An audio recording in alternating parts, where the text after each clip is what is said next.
Don't know how it happens, but it happens. I'm not unhappy with it. I'm glad to have y'all, but I also thought we were going to get the aging geeks, coming in, but welcome aboard. Welcome aboard. No cap, all that. No cap, my dudes. Straight bussin'.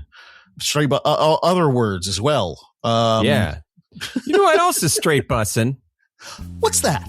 Hey there, everybody. Welcome back to Pixelit. My name is Kevin. With me, as always, is Phil. On today's show, we're diving into a new book.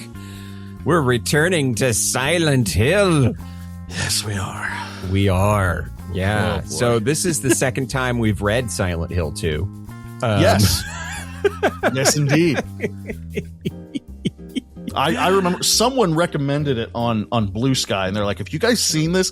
And I kind of glanced at it. And I went, oh, yeah, we read that. That was not even that long ago. What are we talking about? And then Kevin brought it up, and I was like, we read that, right? And I looked a little closer, and I went, oh, shit, because I was not aware this movie was being made. Sure. Yeah, this is the novelization Return to Silent Hill, which is the movification of Silent Hill 2. Yeah. So there you have it. We're doing it. We're double deep down the adaptation rabbit hole. Yeah. And if you too would like to join us on doing things double deep, head on over to our Patreon at patreon.com/pixelitpod, where you too can join the double deep club. At Fresh. At Subway, get your double deep. Do it. That's like the worst. That's the worst. Like fast food item is like, yeah, I'll have a double deep and make it animal style. Yeah, I bet you will. Yeah. But at $10, you get your name shouted out in every episode, and I want to thank And You Are Hiding, Song 85, Jesus Loves You, Kyle Seaman, Ruthless Mutter, Middle Thing, Sigma South, Sanguine Flatulent, Shilude, Chet Beaks, Dummy Thick, and Friendly Friend. Thank you so much for being a friend. Do it today, double deep style, animal style. It's God. It's anyway. So just all right. So I'm not going to talk about the game again, because I've talked about the game before. And frankly, most people know this game. This game does not need much of an introduction. We know what it is, right? So how did this movie happen? So 2006, you have your first Silent Hill movie adaptation, which is a real wibbly-wobbly, loose adaptation of the Silent Hill games in general. And it's pretty good. It's got you got your Sean Bean, you got Alice, you got the Borg Queen herself, Alice Krieg, just really chewing the scenery. Oh, having so much fun as the baddie. Oh my God. And she's so good at it. Yeah. So there's that. And then it's directed by Christoph Gans. Christoph Gans wants to do a sequel. Eventually he does. I believe he does the sequel as well. No, he did. No, he didn't. He did not do the sequel. Wow. So there's a sequel to the first Silent Hill movie. I've never seen it.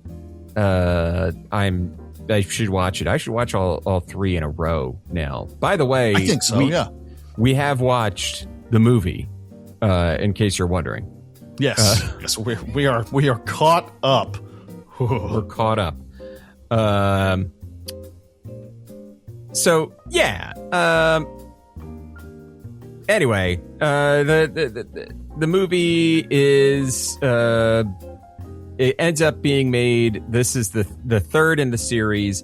Last year it was in production. It was funded by 50 different production companies, and God, it just kept going. Me and my wife were watching it and cracking up because it would be one in association with, in affiliate, constant. It was literally the Family Guy bit where It really was.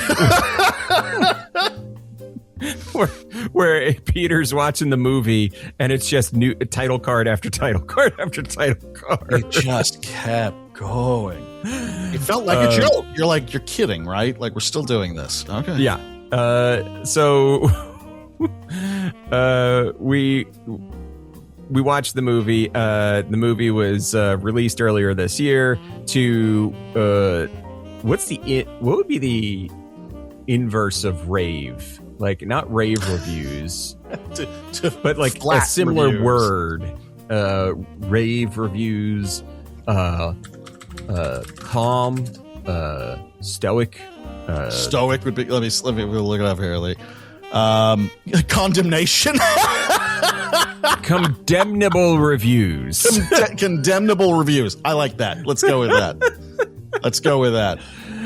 Didn't do much at the box office, and it happens. And I suggest you all watch it. But I bring it up because I ran this by Phil. I am tempted to edit the movie myself. I'm tempted to take what we got, which is an hour and 45 minutes, shave a good 30 minutes off of it, and see if I could kind of save it. Because I was watching it and I was like, I think I can save it a little bit. I can't do anything about the performances in the movie. No. The performances actually kind of work in that weird Silent Hill way that because it is a little stilted. It is a little stilted. Yeah.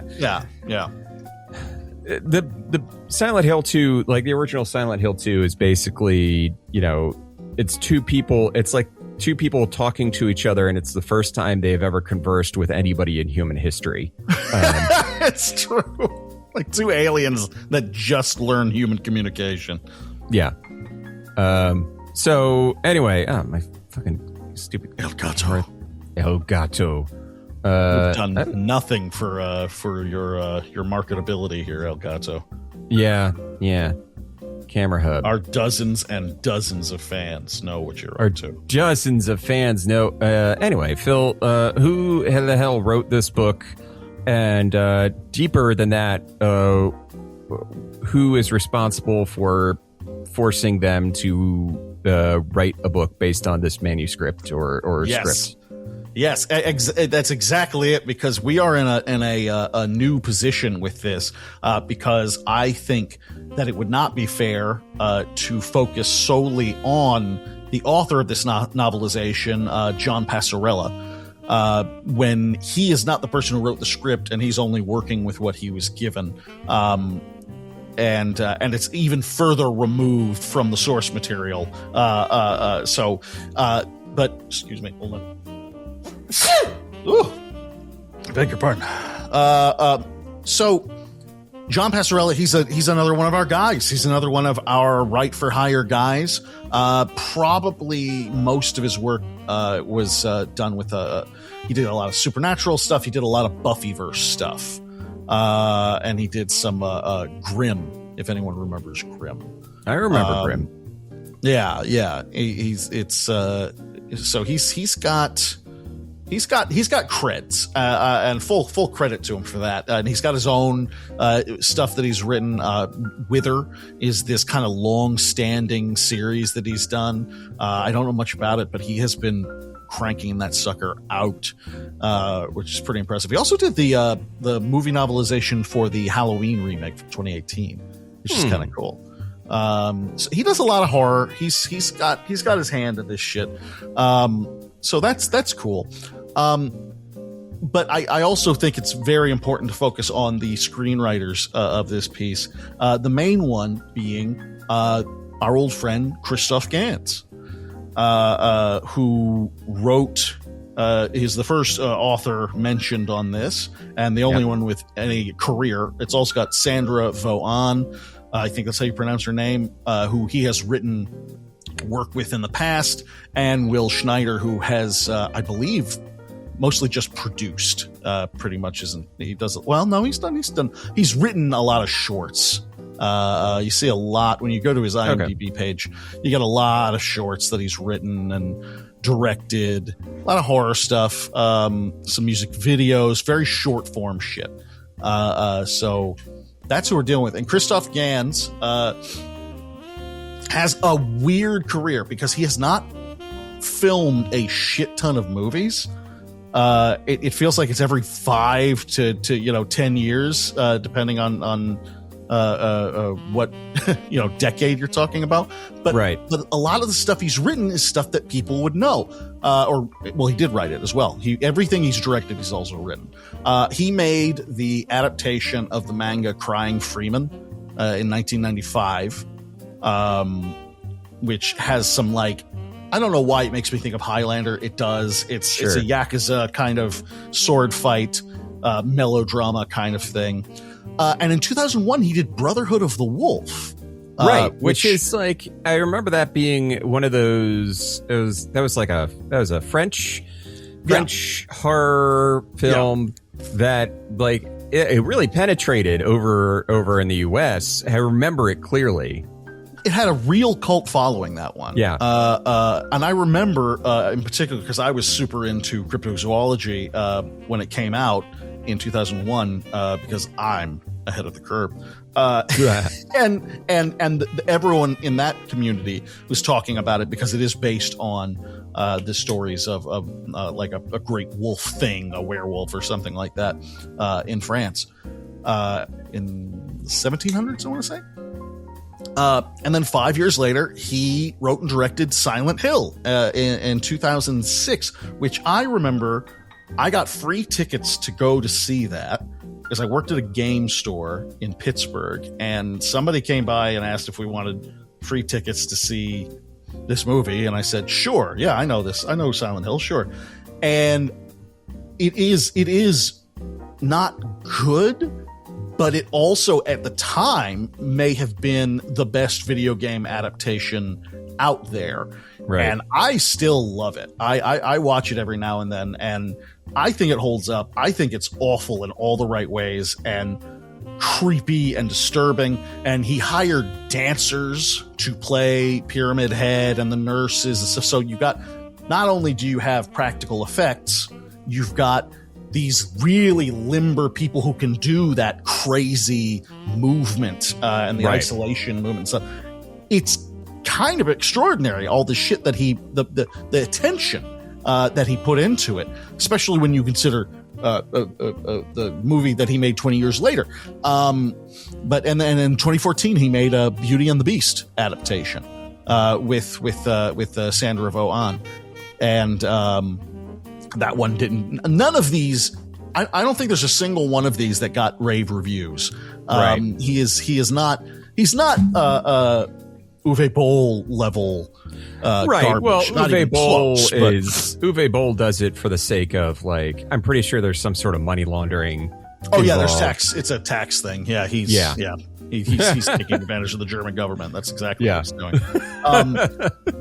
And so there's the thing you can say about Christoph Gans when you watch his films is that he is passionate about this shit. He actually cares. Well, at least I could say that up until this movie, because this movie was bad. You know what's fascinating about so on a whim I just looked up budgets, right?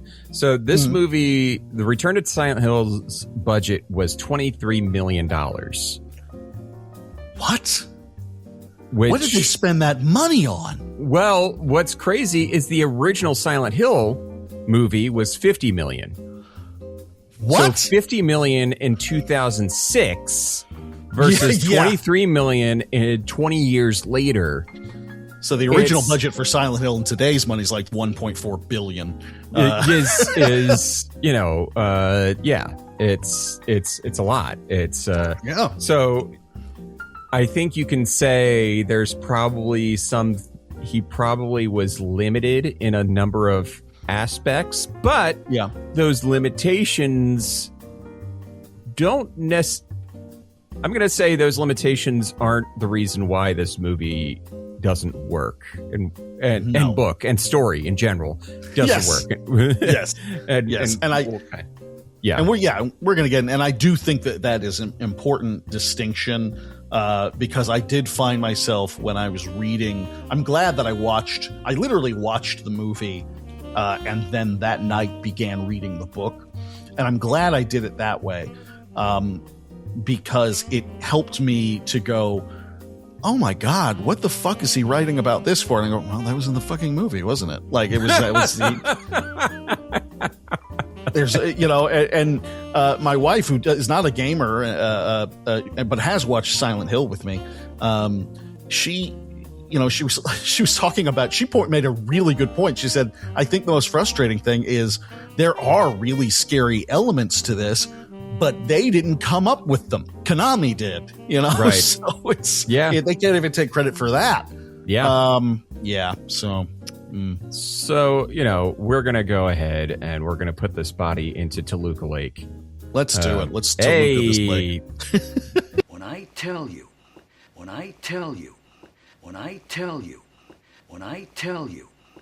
It's topical because it's the lake in Silent Hill. Do you get it? You get it? He drove into it, Drove into it, and spoilers. Yeah. If you don't know the main ending of Silent Hill 2, one of the most common endings of the game is he drives into the water. Then I don't know what to tell you. It's been 25 years. There is 25 years after a while. There's also been the remake, and it's also not the only ending. So we didn't spoil those either. All right. So chapter 1, James Sunderland is driving his Mustang through the mountains of New England. They're not New England. There are no mountains that look like New England. It looked like they were in Switzerland. Like I was like, this is Germany. This is not New England's mountains. I kept expecting like the Sound of Music score to start playing. It was like, this is not New England. I don't know what the fuck they think they're fooling here. So he was recommended to this area by his friend Leo. He's driving. He drops a cigarette while he's driving. And by the way, James Sunderland driving a Mustang, that is not a James Sunderland car. I'm sorry. Not really. No. They're off almost immediately in this guy's characterization.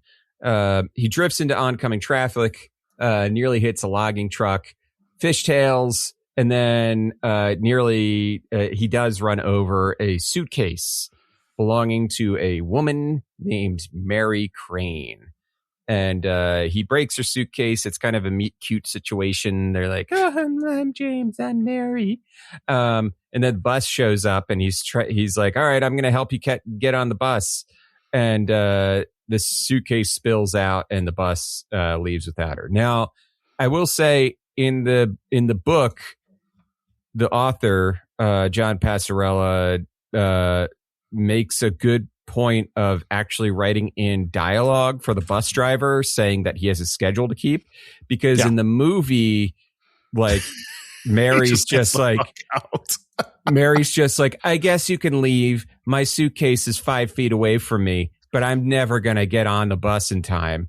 And it was just like, I was like, what is happening here? Just pick up, fold it and just get on the dang bus. This whole thing doesn't happen if she would have just picked up her goddamn suitcase and gotten on the bus. It doesn't make any sense. I don't care that the latch is broken. Tuck it under your arm, move on. It's like, exactly. We've all had to do this. But Mary is a little bit naive. She has lived a weird life. She sure has. So they introduce themselves. It's about to start raining. James is like, oh, I'll drive you back into town. Instead of being like, I'll drive you to where you were going because I'm not from here and I broke your suitcase. He's like, no, I'll drive you back home. And she correctly says, I don't know you. I don't know you. Then there's a sudden storm and she's like, it's a Silent Hill storm. Anyway, chapter 2, this is a flashback. Chapter 1. Chapter 2 is present day. James is drunk. He's in a bar. He's ignoring his phone. Somebody just identified as M is constantly calling him, and he passes out. And the waitress is like, "You should leave," and he does, but he accidentally knocks her over, and the drink's over. And then he also shoves the bouncer. And then the bouncers basically say, okay, fuck this guy. And they throw him out into the alley. And he answers his phone this time, and it's M calling. And what the hell? It's so dramatic. M is calling. And she's his therapist who calls him at 11 o'clock at night. And you're like, no, fucking therapist is not going to do this. I think any good therapist would be like, oh, we need boundaries here. We need ridiculous. boundaries. So M tells him to go home, get some sleep, and come to his appointment tomorrow. He gets back to his apartment, and he finds a envelope that's addressed to him with a return address of Silent Hill. And inside of it is a handwritten note from Mary begging him to come back. He tries calling her number, gets a disconnected message, and then he grabs his car keys and leaves. He's going back to Silent Hill. And he reaches the area, the turnoff for Silent Hill, and finds that it's been blocked by construction barriers and all that stuff. And he parks the car. It's raining, cats and dogs. He falls asleep. And then when he wakes up, everything has turned to ash. What's crazy is the bus came from the direction of Silent Hill in the beginning. If that entrance is where there's no reason for the bus to come from that either way for that to be. I didn't either know. There is a bus stop in Silent Hill, right?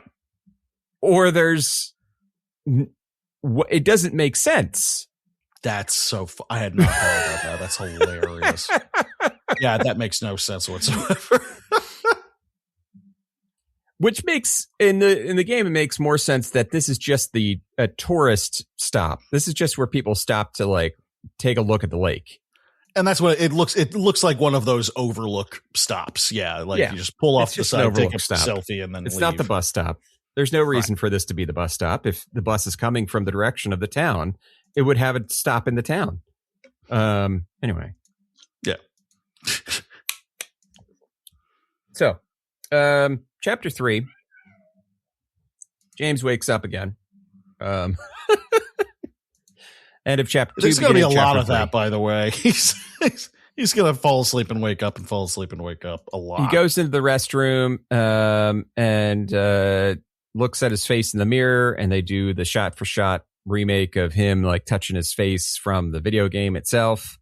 And then he pulls out Mary's letter, and it's all gone. The ink has dissolved the letter. So he decides to go down the deer trail into Silent Hill, and he's using his phone's flashlight.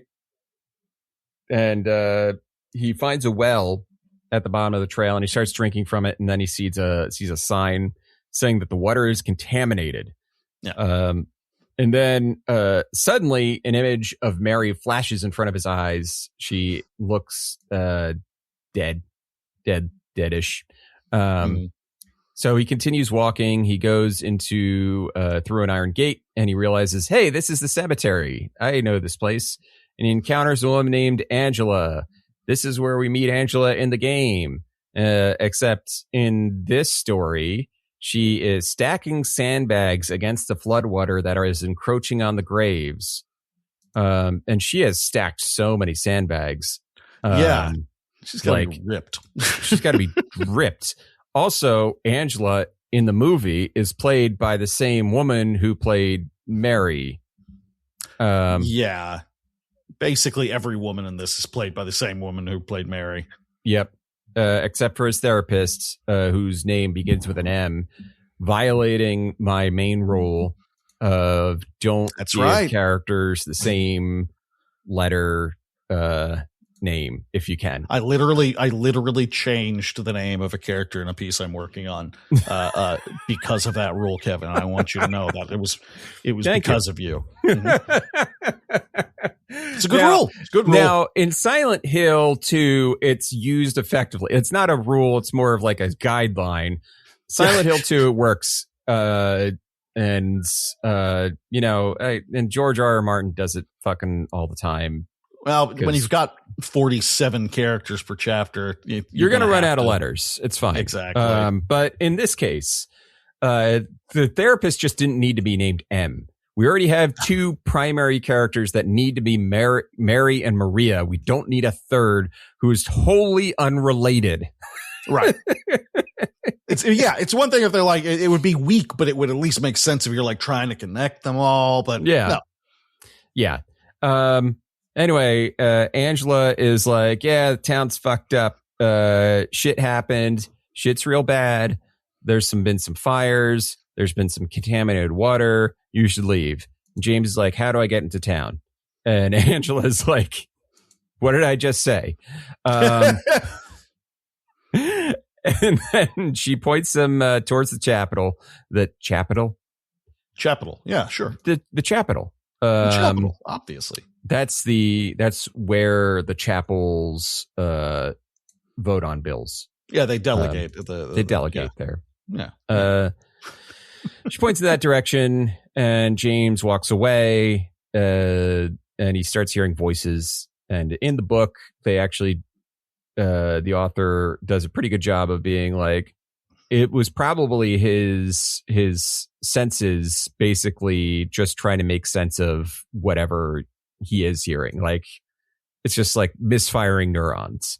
So he gets to the chapel, and within a few minutes, and it's covered in ash, and it's overgrown, and the fields look like shit. It's nothing like he remembers.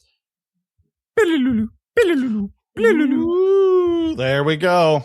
Uh-oh. Are we establishing a structure for this book? We sure might be, good sir. We sure might be. Chapter 4 is flashback. Chapter 4 is a lovey-dovey scene between James and Mary as he paints her while they have a picnic near the chapel. The romance shit is gross. It is genuinely gross. Yeah. He touches her breasts. They discuss James possibly moving to Silent Hill to be with her, and she brings up that she might actually be a scary person if he gets to know her. And he's like, and then they make out a little bit, and she gets a nosebleed. Sure. And this is a foreshadowing nosebleed, not so much a like an anime nosebleed. Right. It's not a crushed nosebleed. Yeah. Chapter 5. James reaches Silent Hill by foot and notices how fucked up everything is, and that the movie theater is showing a double feature of Jacob's Ladder and The Tenant. Congrats, we've hit 2 books in a row referencing media that's better than it is. Stop doing this. What are you thinking, guys? Ring the bell. Ring the bell. We've done it again. Sound the trumpet. It's happened. I'm going to every time I'm going to hyper focus on this. Every time we read a book that references something that's better than it, I'm going to call it out because this is amazing. Big brass bell, just clang, clang, clang. Jacob's Ladder. One of my editing mentor had something to do with that. Let me see. That movie's fucking bonkers. Yeah. Let's see. I think he was like the sound editor or something like that. That's cool. Yeah. Full cast and crew. Where's the full cast and crew? But yeah, it was you wouldn't have had any classes with him. No, probably not. BJ Sears. I know the name, but yeah, I never had. Yeah, he was also the professor who did the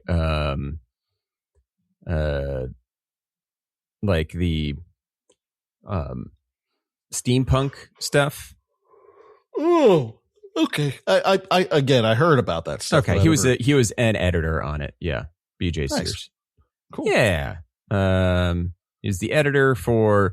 Okay, so he was the editor for The Unbearable Lightness of Being. Okay. Where Sleeping Dogs Lie, Storyville, Virtuosity. Oh wow. Okay. Yeah. Turbo, a Power Rangers movie. Oh wow. Yeah. Awesome.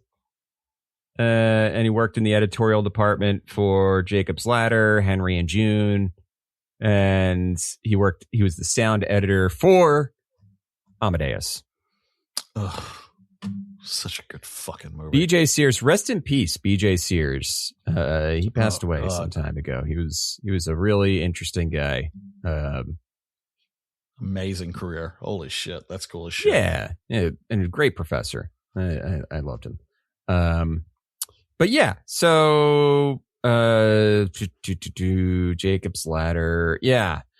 James sees one of the classic Silent Hill 2 armless creatures off in the distance, and also finds some random environmental storytelling that says, run away. James finds an unhoused man in an underpass with a radio playing Bach's aria from Suite 3 in D major. The man is in the latter stages of gangrene, and James nimbies on out of there. Yes. Not my problem, people. Someone better help. He's like, I better call. I better call Gavin Newsom to get this guy out of here. He'll get out there with a crowbar and a bad attitude. Gavin Newsom will happen. ignore the armless guys, but yeah. Gavin Newsom, by the way, is terrible. I want you all to know that if you're listening to the podcast, we have time. There's so much time between now and the president. We don't need Gavin Newsom. He is a piece of shit. And just because his social media staff is funny and posts funny videos, and that's also not Gavin Newsom. It's his staff. His staff is doing it.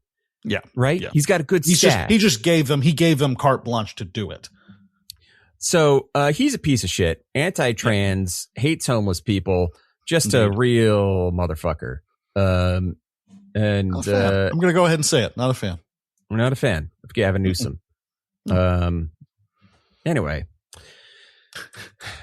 he gets a call from M, and M is like, "Hey, what the fuck? You missed your appointment." And James is like, "Yeah, but Mary sent me a letter." And M is like, "What? You got to stop doing this, James. She's dead." "Oh, wait, sorry. We haven't said that yet. Never mind. You got to stop doing this, James. Forget I said anything."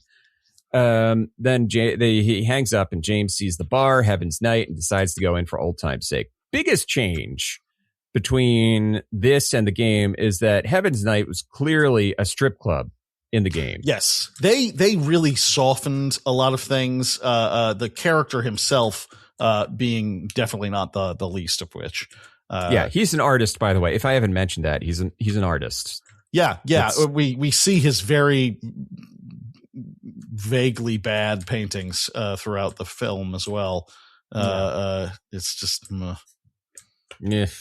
I'm sure his Deviant art account is very well followed. He's got a lot on Deviant art. Absolutely. So we flash back to Heaven's Night from years ago. James is being introduced to all of Mary's friends, but first we get James losing his shit over the fact that there's a cat in the bar. Oh my God, Kevin. Kevin, there's a cat in this bar. There's a cat in this bar. I don't think you guys get what kind of crazy boho shit are you up to? There's a cat in the bar. In the bar. He really he will not let it go. He really just Chandler Bings the shit out of it. Yeah. Oh God. Yeah. Somebody else who would have made a better James. Probably. Oh God. Oh, that would have been more believable. If we're going with the original storyline and whatnot. Yeah, absolutely. Chandler killed Monica. And it just cuts to that clip of him in the bath going, "I've had a really hard day." We go through all the characters. I'm not going to talk about them individually. So, because there's just so many of them, and there's only one who keeps getting like brought up over and over again. And maybe I'll mention that. I'll mention them as they come up, but it's like 5 pages of like, there's this character and that character and this character. And in the film, they're just kind of very quickly looked at and a bit glossed over, which I think is the point. It's supposed to be this kind of overwhelming flash of strange fucking people that are making him uncomfortable and creeping him out, but they're a part of it's actually, you think about it, it's a pretty good satire of that moment when you're like meeting your girlfriend's family for the first time, and it's just nobody's comfortable. But I'm not blaming the author, but it's like in the novelization, it's kind of stretched out. So it's like, this guy had this haircut and he looked this way, and it's just doesn't work. It just doesn't. Does not fit. work. No. So, and there's a creepy set of identical twins also. Because of course, what horror movie would we have here if it didn't have? Yeah. James tells Mary's friends how they met, and this shocks them, and James regrets telling them and also decides not to tell them about how they had sex later. Chapter 7, we are in a flashback within a flashback, and it's literally just to show that James and Mary made out. Mm-hmm. And then we're back. That's chapter 7. And chapter 8, we're back to the first layer of flashback. Thank God. We get more of the friends being weird and talking about how Mary was the apple of her father's eye. All the friends talk about her dad like he's some sort of cult leader. And the friends say the folks of Silent Hill have an us versus the world mentality. And then they do a toast, and Mary pulls James out for some slow dancing. And then Mary's like, yeah, my friends are odd. And then she lays out what all of our friends do for work and how the twins constantly switch personalities to fuck with people. Sounds fun. Chapter 9. James is still standing in Heaven's Night thinking about the past when he hears someone screaming. It's the unhoused man, and he's been melted by some black goo. The radio begins to distort. Gavin Newsom's been here. Gavin Newsom's been here. Armless shows back Gavin up. Newsom sent you. It spits at him and misses him, but he watches it corrode some stuff. He finds a pipe and he beats the armless man with it, and he runs away, and it runs away into the sewer. He's like, I should follow it. And then a bunch of armless show up, and he's surrounded. And then a siren blares and begins to turn Silent Hill into the rest zone from Sonic the Hedgehog. James hits a few. It's so bad. Oh God. Okay. Yeah. We're talking about the book, not the movie. Book, not the movie. Got it. Yeah. Book, not focus on the book. But also this scene is terrible in the movie. It's so bad. It's so bad. James hits a few of them over the head to show off his combat prowess, but then runs away. And he runs past the automotive store, which triggers a flashback. Chapter 10. We flash back to a time when James is pulled over by a cop for having a broken taillight. And it's all power play by Mary's detective friend Dara to be hit like, hey, we got you anytime we want you, bucko. And then he goes to the automotive store to get his taillight fixed. And that's why the automotive store triggered the flashback. Chapter 11. James returns to present in his mind palace, and he remembers to keep running. He sees creepy cockroach. Thank God for that. Creepy cockroach monsters, but they have tiny human bodies. Now, this is the coolest design in the entire movie. These cockroaches. Yes. I hated it in the best way possible. It is upsetting and good. I really enjoyed it. Yeah. Yeah. He fights and runs and fights, and then he sees another storefront, fashion boutique, and he goes inside. Chapter 12. Guess what time it is? Time for a fucking flashback. Strap in, motherfuckers. Strap in, motherfuckers. We're going back through James's life. It is fuck the movie with where the angel comes and it's no, I just want it to be. It is fuck the movie. Fuck the movie. Stop drilling, you've hit oil. I want that. I want that to be. It's a Wonderful Life. The movie. Fuck.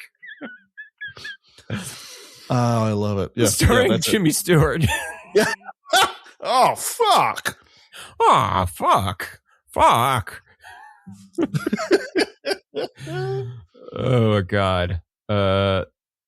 And someone else starring Jimmy Stewart and someone else. Anyway, someone else is involved, I'm sure. It's where Mary used to work, and there's so much description about the store. Anyway, James is there to take Mary out for lunch. Her coworker, Caitlin, who is also in the bar scene, tells James about a mother who is there with her daughter. And it's like, hey, that mom had a bunch of stillbirths. And James is like, cool. Okay. Also, your girlfriend's a workaholic. Also, she's loaded. And he's like, great. And then they go to lunch and Mary talks about how it's liberating to get out of the store. And she talks more about how her father was a cult leader and all that. And that she has a trust funds, but she can't touch it unless she promises to stay in Silent Hill. So, which makes perfect sense. Geofencing the trust funds. There you go. Yeah, there it is. Chapter 13. James goes into the boutique and calls out for Mary, but she isn't there. James, you fucking dum-dum. We get very explicit detail of each room of the boutique as he checks it out, and then he carries on. He goes outside and begins running from the roaches again and accidentally drops his weapon. He finds his way into the apartment building, and he gets in through an opening in the fence and blocks the door. As he looks around the building, his phone begins to die, and he puts it into low power mode, and then he has a vision of Mary, bloody and naked. She's all out of faith. She's looking for something real. Torn, I'm all out.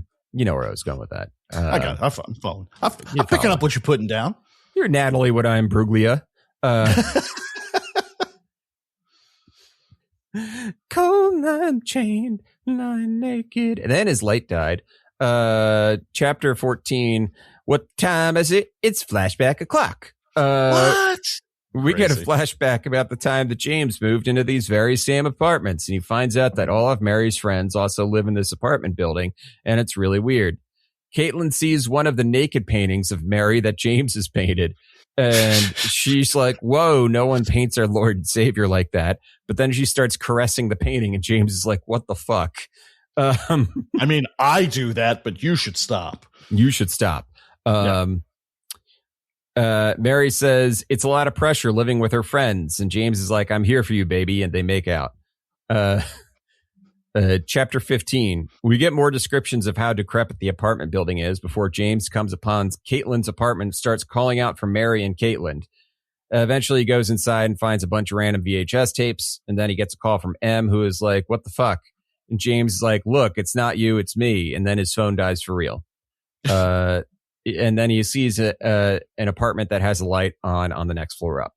And then chapter 16, he climbs up to the next apartment from the balcony. It looks like there's someone inside, but there isn't. It's a mannequin wearing Mary's clothes.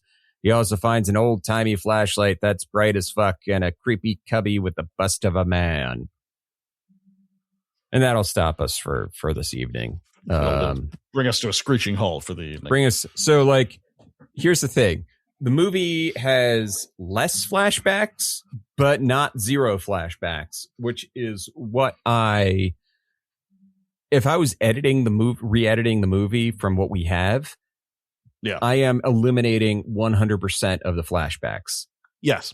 I would delete every flashback, maybe keep some of his flashback interactions with Mary, make them more abstract though, and get rid of M as a character. Just like, oh my God. Yeah. And basically the way I would recut the movie is I would have it start with him driving back to Silent Hill in the rain.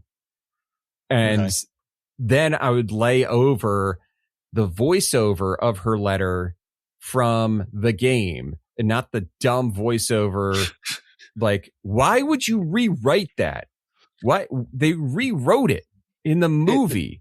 Just like, use the one. It's like the one you have is pretty goddamn good. We're good. It's iconic. Just use it. It's ridiculous. There's so much wrong with it. I mean, this is kind of the definition of the film where it's like they don't trust the audience to not be complete fucking dumbasses. Right. And we're talking about we're talking about the movie and the book at the same simultaneously here. But the book goes along in the same vein because it's based on a movie that it's kind of like that weird thing where it happens it's the worst thing that happens in adaptation is where the adaptation tries to fix problems that aren't problems. And some of the gaps in Silent Hill's storytelling are not problems. You don't need to know anything about James and Mary outside of what the game told you. Right. And the movie wastes so much time on these justification things of like Mary was the daughter of a cult man, and I guess that's kind of sort of tying it into the mainstream lore of Silent Hill, because Silent Hill 2 is kind of like stands apart, right? Yes, it stands apart from the rest of the series in terms of what is happening. And so and Silent Hill F, which is the first new Silent Hill game in ever, kind of does the same thing, right? It's kind of stands apart from that lore in that Silent Hill, it's more about it's as friend of the show Alex Fasciani always says whenever they're playing it on Scary Game Squad, mental purgatory. Yeah.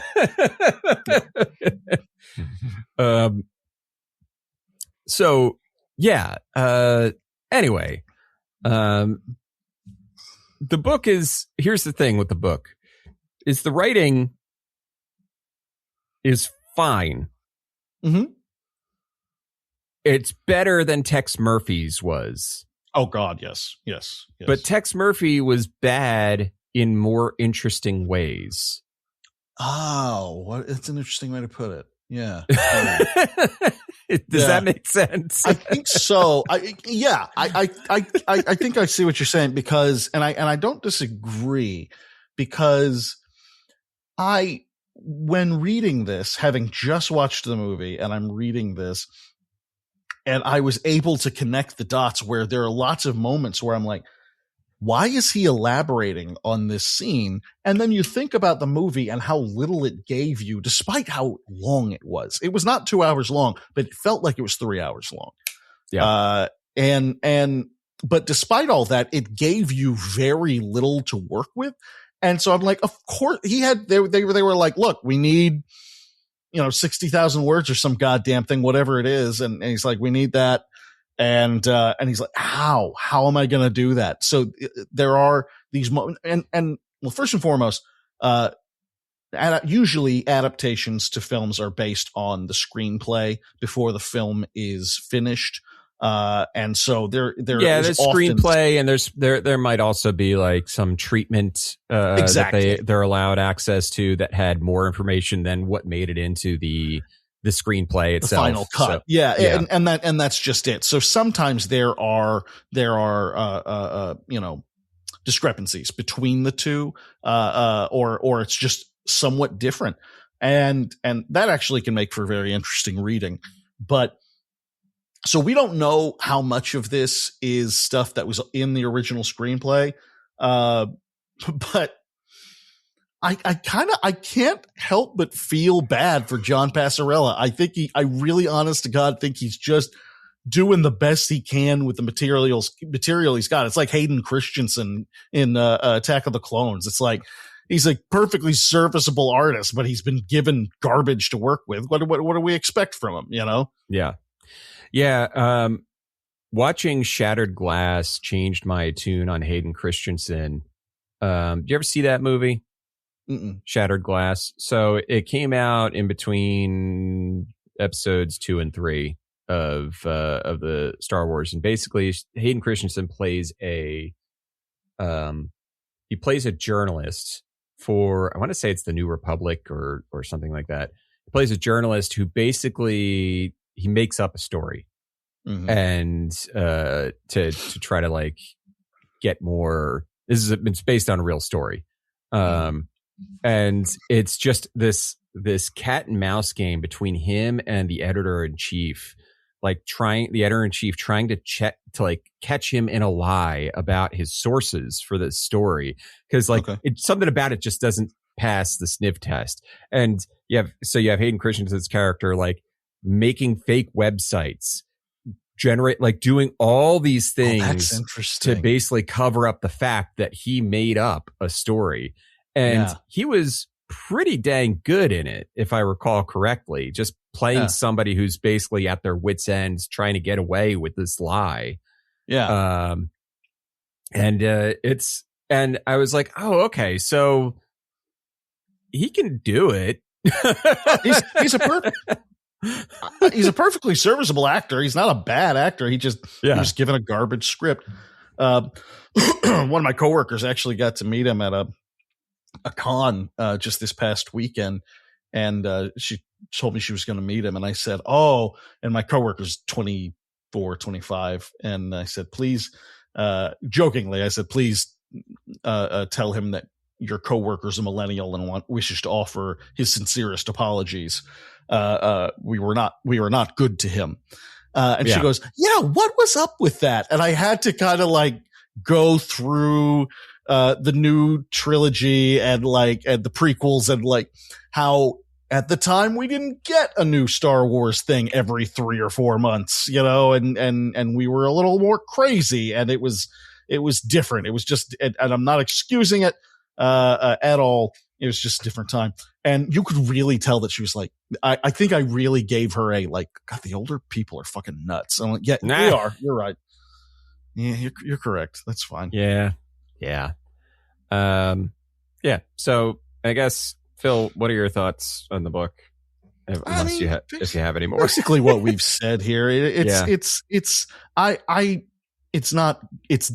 not great in its own ways. Right. It feels padded. It feels sloggy. It's just not terribly interesting. And I will say that I was disappointed in, there's so much, the nightmare fuel, that, the Silent Hill creatures, particularly Silent Hill 2, conjure up. The level of surrealist, weird horror shit that goes into the creation of them, I feel like warrants more than like the 1 or 2 sentences that the description gave us. I can't help but wonder if that was just because they're like, look, everyone's played the game, everyone's seen the movie, you don't need to do that. But I feel like that's something he could really have sunk his teeth into and had fun with. Make me feel. Yeah, exactly. Because I didn't really get that in the writing. No. And also, just to mention, when I said don't reference material that's better, like Silent Hill 2, the game could have referenced Jacob's Ladder, and I would have been all fine with it. Sure. Because Jacob's Ladder is actually a big influence on Silent Hill 2. Yes. And yes. I assume also the other film might have played into it, The Tenant. I'm not as familiar with that one, but I'm sure Jacob's Ladder did. Yeah, Jacob's Ladder 100% did. Yeah, the dreamy quality of it and all that. Yeah, absolutely. So, yeah. Anyway, all right. Well, this book is coming along. We're going to be challenged with this one for the next couple of weeks. Goody. Yeah. So, Phil, with all that being said, what are you playing? Oh, I'm so glad you asked, actually. I'm playing a few things. Still playing a little Mutagenics. It's got, I'm still not completely sold on it, but it does have a very good, Phil, 40 hours into it's like, You'll be the Steam review of the guy with 500 hours and says not recommended. It's true. I will give it its flowers in the sense that it knows an addictive cycle when it gets it. And the fact that it's also turn-based mostly and stuff, so you can really take your time with it and kind of slowly work your way through it. That's a big part of it too. I played. Hold on, let me find it. I played Run Tavern Quest. Okay. I thought that one was. Excuse me. I really enjoyed the sense of humor. It's got a great Douglas Adams kind of vibe to it. Sure. But after a while, I don't know. I was just kind of like bored with it. After a while, it's kind of the same old, and it wasn't really throwing huge curveballs my way. It felt like kind of an elaborate choose your own adventure book. and not that elaborate. I'm sure there are people who are going to like. You enjoyed it, didn't you? Yeah, I liked it. Yeah. I found it kind of like. Okay. Yeah. You know what it is? It's like a. I don't want to say a knockoff. It's like a lower budget version of Slay the Princess. Sure. Yeah. Have you played Slay the Princess yet? No, but I've seen people play it. Yeah. Yeah. It's in the same kind of same vein, except Slay the Princess is more of a, it has actual graphics. Right. Yeah. Yeah. I liked it. I think there was some real love that went into it. I'm confused. Here's the thing. On one hand, I'm confused at the choice of having voiceover stuff for the narration because they got everything else spot on for those old late 70s, early 80s text-based adventures, like the sound effects and the feel to it and the look to it and that sort of thing. So why are we having it professionally voiceovered, which was never something that those ever did?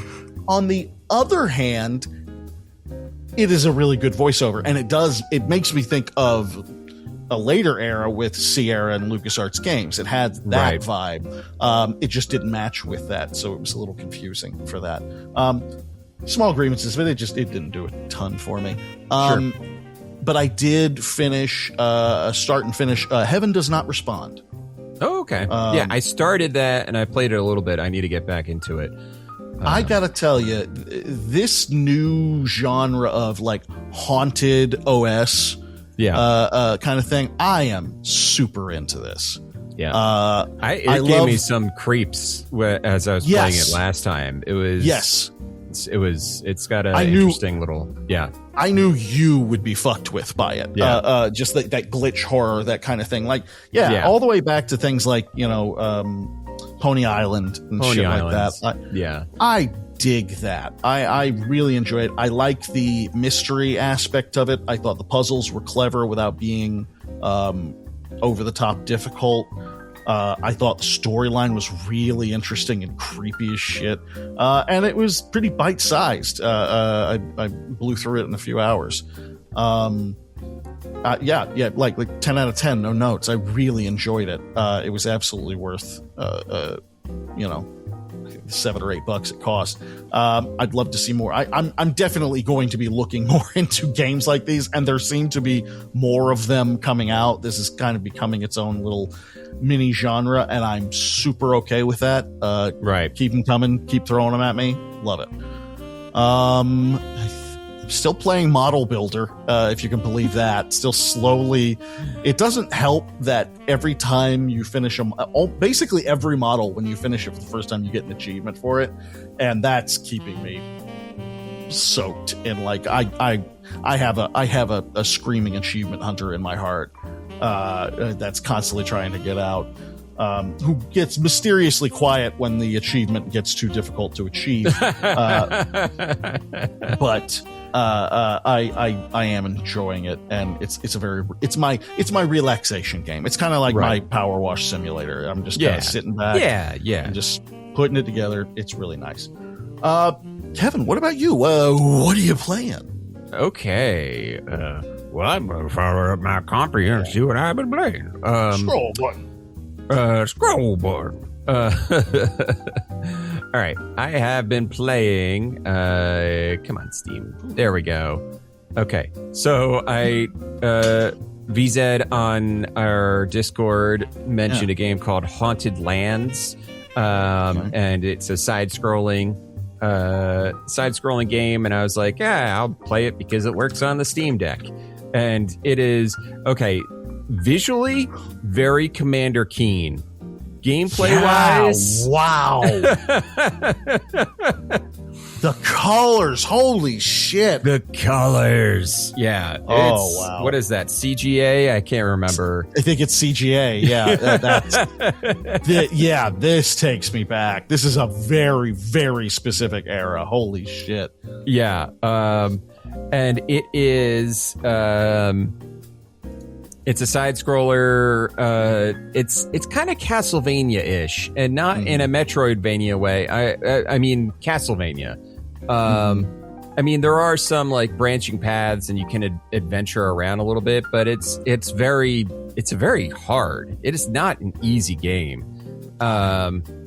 So I've been having fun with it. I played it for a little bit, but I bought it in a 2-pack with another game that I ended up playing more recently called Karate Survivor.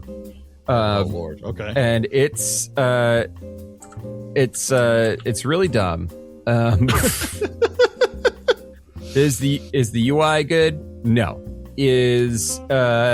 But it is basically a Vampire Survivor style game, except you are a karate guy. You're Jackie Chan style, and you have instead of the weapons, you have 6 spaces on the bottom of your screen for an attack.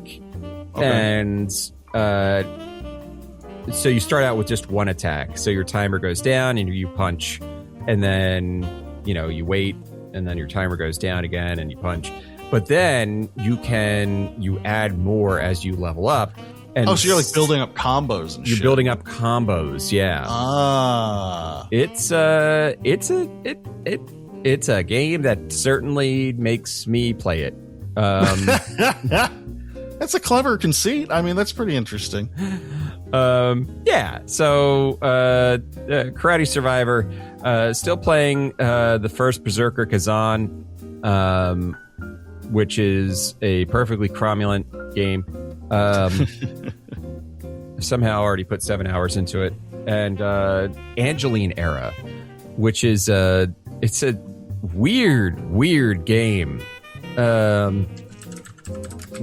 The combat is bump combat, meaning that you just like bump into the enemies to hit them, and you get a gun, and you have this top-down map that you're basically, or isometric map kind of, that you, in order to find the levels, you have to walk around on the map and investigate tiles. And then occasionally your dude will be like, I found a level. And then you go and you do the level. This is weird. Okay. Yeah. This is interesting. It's weird in a lot of really cool ways. Yeah. So I have trouble explaining it. I think it's best if your interest is piqued at all, go watch some like YouTubers play it or talk about it or what have you. It's got a demo. Download the demo. Yeah, download the demo. Yeah. I think that'll be the best way to, because it's also like the boss fights are very bullet hell as well. So that's something to keep in mind. It's got some weird amalgamation of bullet hell and combat, bump combat. I remember when I first heard of it, it was a couple years ago. Iron Pineapple played it on his Steam dumpster diving series, and I was like, oh, okay, this is interesting. So yeah, Angeline Era. What else am I talking about? Resident Evil 0. No. Haven't played much more of that recently. Yeah, I think that's pretty much it. Nice. Yeah. So that'll do it for tonight's episode. Yeah. We're continuing on with this book for the next couple of weeks.